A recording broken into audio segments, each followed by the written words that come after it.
Olá amigo, olá amiga, é bom estar contigo mais uma vez para vermos, começarmos a ver esta lição, a lição número 8, que nos fala mais uma vez sobre o livro de Daniel e que nos leva ao longo do livro de Daniel, e hoje chegamos ao capítulo 7 e vamos falar de uma nova visão que Daniel tem. Mas antes de nós entrarmos propriamente na nossa lição, e porque estamos mais ou menos no meio da nossa lição da Escola Sabatina deste trimestre, eu não podia deixar de agradecer àqueles que connosco colaboram na produção deste pequeno vídeo para ajudar a lição. Eu quero agradecer ao Robert, que está ali atrás, vocês não o podem ver. Eu quero agradecer também à Lúcia e ao Filipe, que nos têm ajudado na realização do programa, e especialmente ao Armando, que tem colaborado, porque ele é que é a parte mais importante desta lição, com o conhecimento que ele tem. E é, sem dúvida nenhuma, um prazer estar convosco e fazermos isto com todo o prazer e com todo o sentido de dever, até certo ponto, que como cristãos nós temos de, ao conhecer estas coisas, dá-las a conhecer às outras pessoas também. E o convite que eu vos faço é que vocês partilhem esta lição com outras pessoas, dando-a a conhecer para que elas possam melhor utilizá-la depois na sua unidade de Escola Sabatina. Mas antes de nós entrarmos, nós vamos pedir a presença de Deus para que Deus nos possa ajudar na recapitulação ou na introdução à nossa lição desta semana. Pai Santo que estás nos céus, muito obrigado mais uma vez pelo conhecimento que nos dás, por nos dar estas revelações chegarem até nós e nós podermos partilhá-las com as outras pessoas. Vem ajudar-nos nestes momentos, nestes 30 minutos que temos à nossa frente, para que aquilo que nós aqui digamos, as perguntas que aqui nós coloquemos, as respostas que nós obtenhamos, venham da Tua Santa Palavra e nos venham ajudar a compreender melhor aquilo que Tu tens para cada um de nós. Em nome de Jesus. Amém. Ora bem, temos aqui novamente um sonho, novamente alguma coisa que aponta para a nossa Europa e também um pouquinho do Médio Oriente, mas de uma forma diferente. No capítulo 2 nós vimos que Daniel interpretou o sonho ao rei Nabucodonosor, onde ele tinha visto uma grande estátua com diversos metais, mas agora temos alguma coisa diferente. Este sonho para já não é tido pelo rei, não é? Pelo rei Belshazar, conforme vem no versículo 1 e no versículo 2 do capítulo 7, mas é tido pelo próprio Daniel. E no capítulo 7, no versículo 1 e no versículo 2 diz-nos assim: no primeiro ano de Belshazar, rei de Babilônia, teve Daniel na sua cama um sonho e visões da sua cabeça, escreveu logo o sonho e relatou a suma das coisas. E depois no versículo 2 diz: falou Daniel e disse: eu estava olhando na minha visão da noite, e eis os 4 ventos do céu combatiam no grande mar. Ora bem, o que é que nós temos aqui então neste capítulo 7 do livro de Daniel em termos genéricos? Para começar, nós temos como que uma recapitulação. Vamos cobrir o mesmo terreno que foi coberto durante o capítulo 2, e aqui nós vamos encontrar algumas diferenças, e são essas diferenças que são vitais e importantes para o estudioso. O estudioso da Bíblia sabe que nós temos detalhes históricos muito importantes que se encontram neste capítulo 7, e nós precisamos de particular atenção e procurar até reter a nossa memória para que possamos entender e para que, ao compararmos com a história, porque muitas vezes nós lemos a profecia, mas não sabemos até que já se cumpriu, porque talvez não tenhamos algum conhecimento suficiente da história. Ao nós examinarmos a história e vermos o cumprimento exato daquilo que foi apresentado na profecia, nós entramos numa nova dimensão. Nós começamos a sentir que, na realidade, nós estamos a lidar com coisas divinas, com coisas de Deus. Só Deus conhece o futuro. E, portanto, se Ele nos anuncia o futuro de avanço e com muita antecedência, nós devemos dar atenção a tudo que a Bíblia diz, a todo o detalhe de tudo que a Bíblia ensina. E assim nós temos esta preparação. Nós agora vamos encontrar, em vez de metal, temos o ouro, depois a prata, depois o cobre e depois o ferro. Em vez de encontrar esses metais, nós vamos encontrar animais. É uma figura um pouco diferente, mas é igualmente impressionante. Nós podemos especialmente estudar... porque, e nós depois vamos ver mais detalhadamente, cada um destes animais são os animais um tanto ou quanto estranhos, não é? É uma mistura, a maior parte deles é uma mistura de animais, uns híbridos, vamos chamar assim. Mas eu achei muito interessante um comentário que eu li do Jacques Ducan, do professor Jacques Ducan, que é professor na Universidade de Andrews, e escreveu este livro, é um livro que eu recomendo. Ele está disponível na publicadora Atlântico, na publicadora Servir, perdão, e podem pedi-lo, e traz-nos muita informação adicional a respeito daquilo, e aqui nós não teríamos tempo de estar a dissecar tudo aquilo que o livro de Daniel tem, mas ali está de uma maneira muito, muito clara aquilo que aqui está. E ele diz naquele livro ali que o capítulo 7 de Daniel é o verdadeiro coração do livro de Daniel. E quando nós olhamos para as profecias, nós vemos exatamente isto.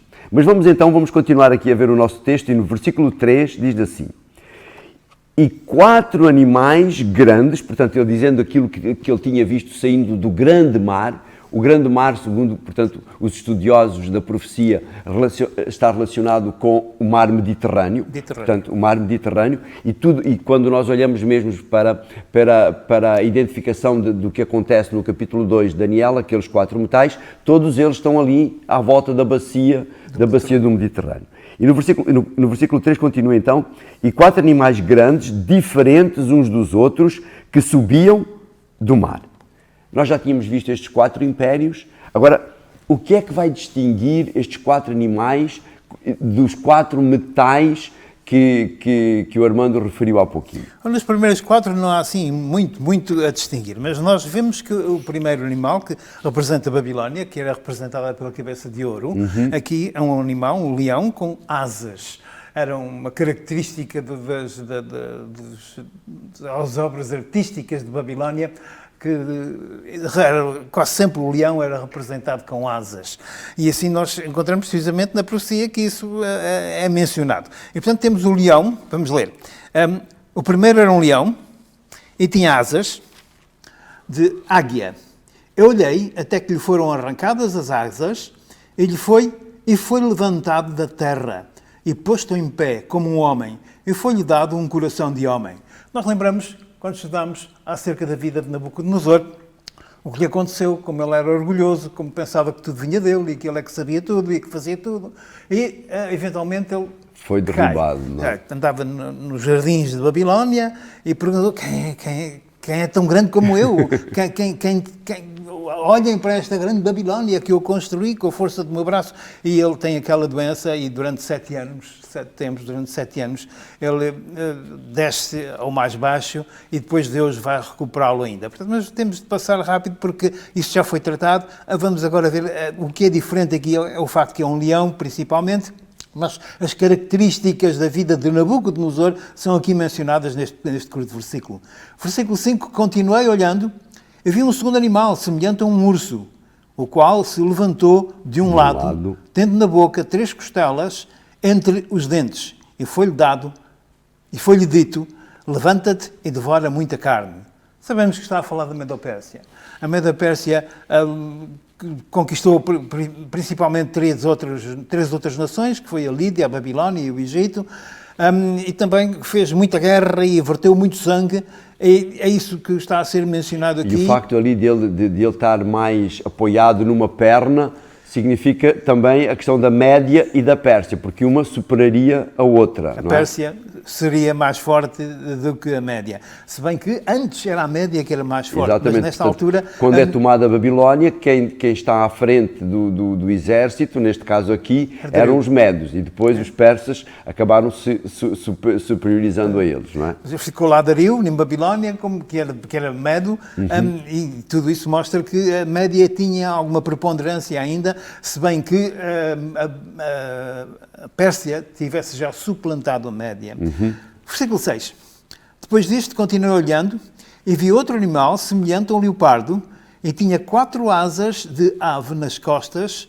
Este animal tinha 4 cabeças e foi-lhe dado domínio. Sabemos de quem se está a tratar. Estamos a tratar da parte de bronze na estátua, que é representado pela Grécia. A Grécia. Portanto, a Grécia, este animal também é interessante, é o leopardo, também era semelhante... Semelhante ao leopardo, não é? Porque... É tudo sempre semelhante, sim. semelhante ao leopardo. Ele tem 4 asas, significa que a Grécia movimentava-se, os exércitos gregos movimentavam-se com velocidade que os historiadores hoje têm dificuldade em entender como era possível, transportando material, víveres e tudo mais que eles tinham de transportar, como eles conseguiam movimentar tão rapidamente. Sendo assim, que, não se esquecendo do que você vai dizer, a Grécia chega até à Índia com as suas conquistas. Portanto, milhares e milhares de quilómetros de distância desde a Grécia. Nós olhamos para a Grécia e para as ilhas gregas, portanto, que estão na Europa, e ele consegue chegar à Índia, portanto, alguns milhares de quilómetros, e não havia a facilidade de transporte que existe hoje. E a velocidade foi, como você dizia, estonteante. Extraordinário. Portanto, quando eram 13 anos, Alexandre conquistou o mundo em 13 anos. E depois acabou por morrer de maneira esquisita. Alguns historiadores dizem que ele estava embriagado, outros dizem que foi uma peste, mas o que é certo é que ele morreu aos 33 anos. 33 anos, não tinha descendentes, não era casado, não tinha filhos, não tinha descendentes, então 4 dos seus generais pediram-lhe para lhes oferecer o império. As 4 cabeças. As 4 cabeças. Exatamente. Cassandro, Lisímaco, Seleuco e Ptolomeu. Que dá origem a 4 estados, a 4 nações, que depois vão lutar com os romanos, há várias batalhas, até que se decide que numa determinada batalha era o fim da Grécia e o princípio da Roma, em 168 da nossa era. Não, antes de Cristo. 168 antes de Cristo. Portanto, Roma é que termina já. Roma é que vai para lá. A queda vai para lá, portanto vai para a nossa era. Okay. Depois ainda lemos o 7, ainda depois disto, continuei olhando nas visões da noite e vi o 4º animal terrível e espantoso. Parece que aqui o profeta não nem encontrou palavras. Descrever para o animal que era. Não encontrou palavras para descrever o animal. Era só muito forte, o qual tinha dentes grandes de ferro. Ele devorava e fazia em pedaços e pisava aos pés o que sobrava. Era diferente de todos os animais que apareceram antes dele e tinha 10 chifres.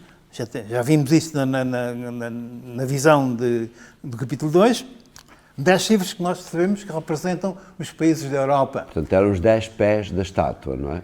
Os 10 dedos da estátua. Os 10, na estátua eram os 10 dedos. Portanto, nós vemos os paralelos, que vemos que está a cobrir o mesmo terreno, e o que nós começamos a ver é que há adições, não é? Portanto, nós ainda estamos no versículo 7. Sim. Portanto, estes países, estas nações, que se seguem umas às outras, duraram relativamente pouco tempo.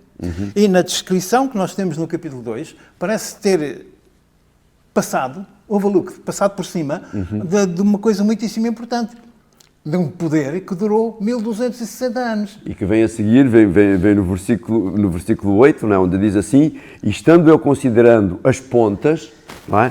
Eis que entre elas subiu uma ponta pequena, diante da qual 3 das pontas primeiras foram arrancadas, e eis que nesta ponta havia olhos, como olhos de homem. A partir do 20, 21, 24 e 25 diz: e olhava, e eis que esta ponta fazia guerra contra os santos e os vencia. Mas eu gostava que o Armando tenha falado nisso bem, sobre esta questão da queda, portanto, destes 3 reis e o surgimento portanto, deste poder, deste 11º poder, como você dizia há bocado. Em 476 terminou o Império Romano. O Império Romano tinha já terminado há bastante tempo, porque foi invadido por muitas tribos bárbaras e simplesmente o Império não foi capaz de encontrar soldados suficientes para combater todos estes bárbaros, que eram às centenas de milhares e milhões, que entravam no Eles chamavam hordas, não é? Não é? Disseram que eram bárbaros, querendo diminuí-los de alguma maneira, mas eles foram sempre sendo em tal número que fizeram desmoronar o Império Romano. E eles estabeleceram-se por toda a parte no Império Romano. Na Península da Itália estabeleceram-se 3 tribos bárbaros, que foram os Érulos, os Vândalos e os Ostrogodos. Estabeleceram-se na Península da Itália. E causavam imenso, porque nesta altura já o Império Romano tinha desapareceu oficialmente, segundo os historiadores, em 476, quando estava quando era César Rómulo Augusto, que foi abordado pelo rei dos Erles, que se chamava Odoacro, e conversaram e trocaram de trono.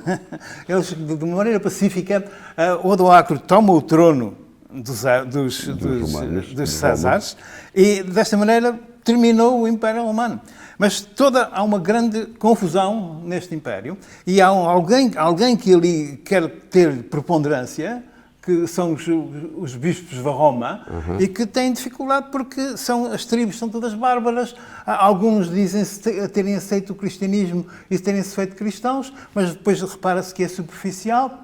E então toda a espécie de novas ideias são introduzidas naquilo que seria a Igreja, e nós vemos que há uma enorme confusão dentro do Império Romano. E temos então na Itália estas 3 tribos que se instalaram e estavam muito bem e, portanto, não acatavam as ordens de ninguém, nem do Papa, nem de ninguém. E assim, o Papa pede auxílio ao imperador romano do Império do Oriente, que se chamava Justiniano.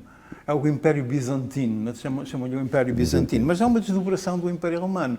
Quando nós, voltando para trás, para 313 da nossa era, nós vemos que logo a seguir a 313 da nossa era, após o Édito de Milão, onde Constantino declarou a Igreja Cristã a Igreja Oficial do Império Romano, logo a seguir ele vai-se embora, vai para Constantinopla, que é na Ásia Menor, onde hoje é a Turquia, e ali fica, ou desenvolve um outro império, que é chamado o Império Romano do Oriente. E agora este é o único que subsiste em ordem. O Império Romano do Ocidente, a Roma, principalmente na Itália, está desmoronado, está em completa confusão. E então o Papa pede auxílio a Justiniano, que é imperador do Império Romano do Oriente. E ele manda-lhe o seu melhor general, que se chamava Belisarius. Chamava-se Belisarius, e então ele entra na Itália pela Bota, pelo sul, vem com um enorme exército que vem em embarcações, desde a península da Turquia até a a Itália. zona da Sicília, e depois começa a subir por ali acima e vai sistematicamente se encontrando com os Erlos primeiro, depois com os Vândalos e com os Ostrogodos, e derrota-os sistematicamente. E o que acontece, que é interessante, é que ele recolhe as coroas dos vários reis, dos Erlos, dos Vândalos e dos Ostrogodos, e depois, quando ele chega a Roma, em 538, também temos nessa altura o Édito de Justiniano, em que ele declara o bispo de Roma um rei. Com poder temporal. Com poder temporal, exatamente a palavra que eu queria. Declara, faz que o bispo de Roma se torne um senhor temporal. Dá-lhe 3 coroas, dá-lhe a sua cidade capital, porque já não havia imperador em Roma, portanto, alguém tinha de ficar ali a tomar conta de Roma. E, portanto, ele coloca na cabeça de Virgílius era o nome do Papa na altura, em 538 da nossa era, 3 coroas, e dá-lhe, portanto, deixa-lhe também um exército. Quando ele se vai embora, deixa-lhe um exército. E a Península da Itália foi desta maneira arrumada, digamos assim, em que os bárbaros foram mandados embora, ou foram destruídos, ou foram mortos. Portanto, esta foi a situação. Isto é o que está aqui mais ou menos no versículo 20, né? Onde diz: e também das 10 pontas que tinha na cabeça, e da outra que subia, de diante da qual caíram 3, aquela ponta, digo, que tinha olhos e uma boca que falava grandiosamente, e cujo parecer era mais firme do que as suas companheiras. Isto aqui foi a visão que Daniel teve, e que explica exatamente aquilo que o Armando estava a ler. Depois, no versículo 21, ele continua: e olhava, e eis esta ponta fazia guerra contra os santos e os vencia. O que é isto? Portanto, nesta altura, o cristianismo se desenvolvia, e havia fações do cristianismo que diziam que aquilo que se fazia em Roma, ou que o Papa dizia, não era aquilo que estava na Bíblia. E, portanto, eles eram perseguidos pelo Papa, e começa, a partir de 538, começa aquilo que nós chamamos a supremacia papal. E o Papa agora vai queimar vivos e matar todos aqueles que discordavam dele. E nós temos aqui um poder que se desenvolve a um nível nunca antes visto. E este poder vai durar 1260 anos. Os historiadores dizem-nos que eles terão morto até 50 milhões de dissidentes, chamavam de dissidentes cristãos, que eles que acreditavam que a Bíblia era a única regra de fé, e essa não era a norma, porque agora o Papa tinha poder temporal, ele tinha um exército, cobrava impostos e era uma nação. É no fundo aquilo que diz aqui no versículo 25, não é? E proferirá palavras contra o Altíssimo, e destruirá os santos do Altíssimo, e cuidará em mudar os tempos e a lei, e serão entregues na sua mão, portanto, aquilo que a perseguição que você estava a dizer, serão entregues na sua mão por um tempo e tempos e metade de um tempo. Nós sabemos Tempos e metade de um tempo. Já quando falámos da história de Nabucodonosor, ele teve 7 tempos. Portanto, temos aqui esta definição que se calhar era bom rapidamente fazer, embora a maioria dos adventistas do sétimo dia consiga compreender esta linguagem, pode ser que há alguém que não compreenda. Qual é este significado de tempo, tempos e metade de um tempo? É um ano. Portanto, um tempo significa um ano, conforme víamos em Nabucodonosor, não é? 360 dias. 3 vezes dá 1260 dias, que serão 1260 anos. Este é o período da supremacia papal, como nós a conhecemos na história. Os historiadores dizem-nos que depois dos Césares nós temos os papas. A seguir aos Césares seguiu-se o papado, uma organização e uma nação que só não tinha, era menos severa na questão das fronteiras, mas era um Estado, um poder enormíssimo, que tinha poder extraordinário sobre as pessoas, mandavam nos reis, os reis da Europa tinham de andar com cuidado e eram excomungados de vez em quando, e havia toda a espécie de problemas com este poder, que exerceu com enorme força este poder durante 1260 anos, que só terminou em 1798, quando Berthier levou preso para Valence, uma cidade francesa. Mas o nosso tempo está a se esgotar, não é? E nós temos que avançar um pouquinho mais aqui na nossa lição. Depois, quando nós vamos aqui, continuando a ler, voltando atrás um pouquinho, no versículo 9, diz-nos assim: e eu continuei, portanto, primeiro ele dá a visão, Daniel dá a visão, depois vai dando algumas explicações a respeito da visão. E diz no versículo 9, vamos voltar atrás, e eu continuei olhando, até que foram postos uns tronos, e um ancião de dias se assentou. O seu vestido era branco como a neve, e o cabelo da sua cabeça como a limpa lã, e o seu trono chamas de fogo, e as rodas dele fogo ardente. E depois continua no versículo 22 esta descrição, dizendo: até que veio o ancião de dias e foi dado juízo aos santos do Altíssimo, e chegou o tempo em que os santos possuíram o reino. De que é que estamos aqui a falar, então? Parece que é um juízo. É o sentido de justiça de Deus. Nós sabemos que a Bíblia fala-nos do juízo de Deus, e nós sabemos que Deus vai fazer justiça. E nós entendemos que o juízo de Deus não é um acontecimento, é um processo. E é um processo que tem lugar antes de Jesus voltar, e que tem lugar também durante o milénio em que os santos estão no céu, e termina também depois de Apocalipse, capítulo 20, versículo 11, nos fala do juízo final, que é quando os ímpios finalmente serão julgados e condenados. Portanto, o juízo de Deus tem 3 fases principais, e aqui temos uma introdução delas, e nós podíamos perguntar porque é que aparece aqui tão cedo. Eu acho que tem que ver com o facto desta ponta pequena andar a perseguir os santos do Altíssimo e a ver com as atrocidades que foram cometidas, que 50 milhões durante 1260 anos foi uma coisa extraordinária. Eu acho que não tem paralelo na história aquilo que aconteceu com esta ponta pequena. E tudo isto estava a impressionar muita gente, talvez, e talvez que Deus achou por bem dizer: não te preocupes, vai ser julgado, vai-se fazer justiça. E quando nós olhamos para o cumprimento da profecia, nós vamos ver o quê? Que este juízo se vai iniciar, não é? Uma parte deste juízo se vai iniciar muito próximo da altura em que cai, muito perto. Portanto, não são centenas de anos, mas menos que 100 anos vai-se dar início a esta primeira fase deste juízo. Sim. não é?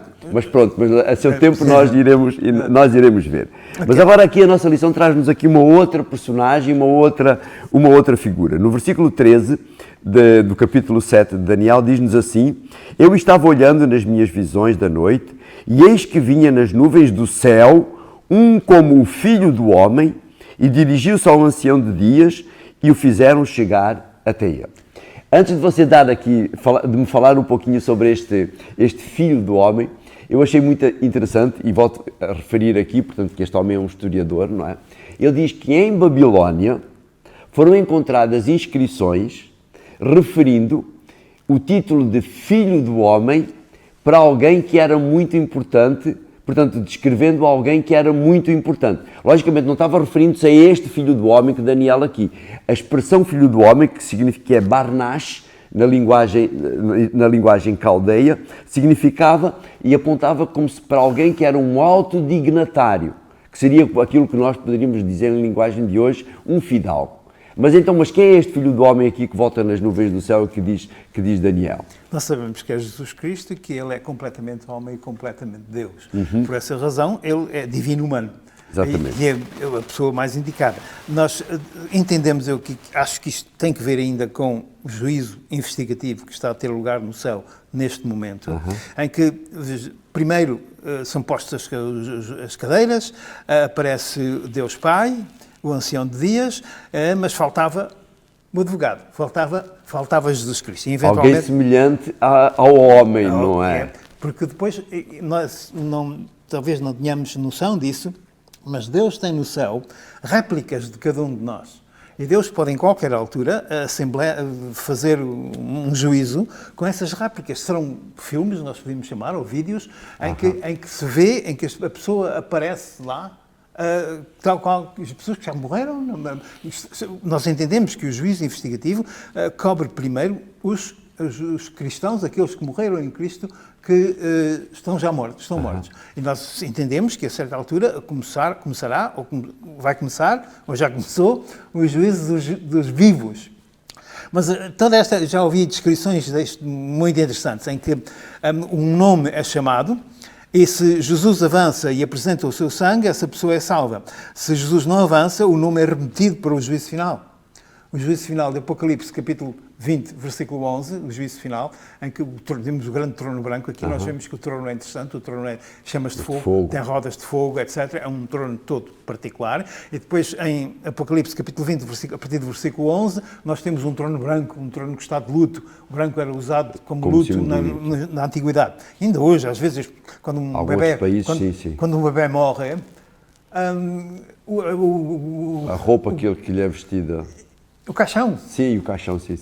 Tudo vai de branco. Sim. Portanto, o branco é também luto. Nós pensamos que... Há alguns países que utilizam mesmo o branco como forma de luto, como nós utilizamos, ainda algumas pessoas utilizam o negro como simbolismo do luto. Portanto, este juízo no céu será alguma coisa muito interessante. Eu acho que o objetivo deste juízo no céu está a beneficiar os habitantes do universo, os anjos e os habitantes do universo. Deus está como que a introduzir, olha, estes são aqueles que vão vir para aqui quando Jesus voltar à Terra e os justos ressuscitarem, etc. Ele está a introduzir aqueles que vão habitar no céu. E, portanto, todos são chamados, nós entendemos. Jesus Cristo se levanta e diz, meu Pai, ele pegou, mas o meu sangue. Eu paguei pelos seus pecados, portanto, ele pode ser salvo. Portanto, este será o que é dito, digamos, neste juízo, e depois os anjos cantam que o seu nome seja mantido no livro da vida. Tudo isto, eu vi alguém que descrevia isto desta maneira. Não sei exatamente o que a Helena White nos diz acerca disto, mas é uma coisa interessante. Uma coisa certa, um juízo está a ter lugar no céu agora.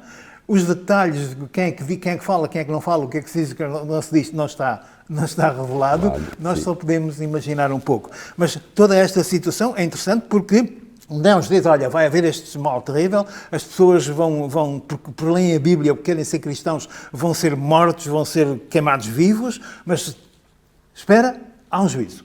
E o juízo vai vir. Não é? Que é esse o e aqueles que, vamos dizer assim, que aqueles que forem não vou dizer inocentados, né? Mas aqueles que forem considerados nesse juízo como sendo cobertos pelo sangue de Jesus e tendo os seus pecados perdoados, será que são aqueles que ele refere aqui no versículo 27, onde diz: e o reino e o domínio e a majestade dos reinos debaixo de todo o céu serão dados ao povo dos santos do Altíssimo, o seu reino será um reino eterno e todos os domínios o servirão e lhe obedecerão?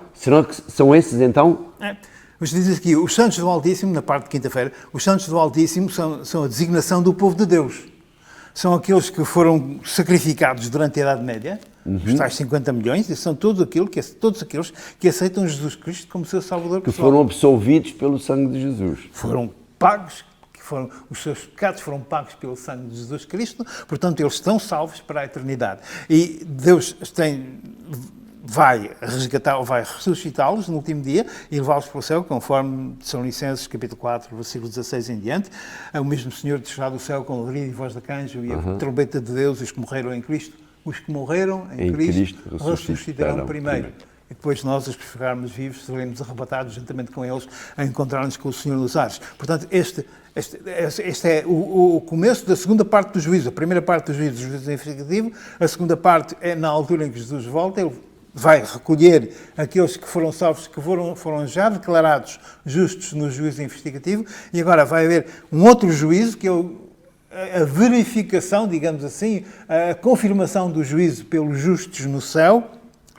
E esse é o segundo período do juízo, que está mencionado aqui, depois que diz que o reino, porque depois, quando voltarem, a Nova Jerusalém voltar à Terra depois dos 1000 anos, eles recebem os justos, todos estes justos que foram martirizados, que aceitaram Jesus Cristo como seu Salvador pessoal e foram firmes, receberão o reino, isto é, a Nova Terra. A Nova Terra que vai ser renovada, e vi um novo céu, nova terra, já o primeiro céu e a primeira terra passaram, o mar já não existe, etc. Melhor não continuar. É espetacular como este capítulo, não é? É o coração, não é? Conta até portanto, conta a história do que foi até à supremacia papal e depois, apesar das perseguições, apesar do sofrimento que aquelas pessoas que tiverem e que prefigura algum sofrimento que também alguns cristãos virão a sofrer no futuro, termina com esta mensagem de esperança para cada um de nós. A mensagem onde nos é garantido que o Senhor voltará, que o Filho do Homem voltará, que o julgamento será feito e aqueles que aceitarem o sacrifício que Jesus fez por eles serão os que habitarão ao lado do Senhor por toda a eternidade. Toda a eternidade. Obrigado, Armando. É bom nós podermos estudar todas estas coisas e a esperança que todas estas coisas nos trazem. E a semana que vem nós encontramos-nos aqui mais uma vez para continuarmos a ver este livro fantástico de Daniel.